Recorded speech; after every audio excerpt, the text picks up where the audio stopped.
लहान मुलांमध्ये मुख्यतः सर्दी होण्याचं प्रमाण जास्त असतं, कारण मुळातच लहानपण हा कफाचा काळ असतो आणि त्यात लहान मुलांची प्रतिकारशक्ती कमी असल्यामुळे कफ अधिक दिसू शकतो.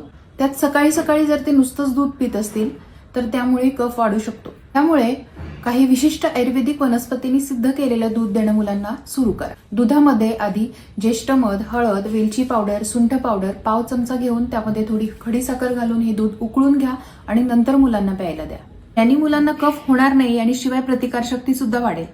त्याचबरोबर मुलांना सर्दी आणि कफ झालेला असताना विशेषतः ड्रायफ्रुट्स, केळी, सीताफळ देणं टाळावं, कारण या गोष्टी कफावर्धक असतात आणि त्यामुळे कफाचा आणि सर्दीचा त्रास मुलांना वाढू शकतो.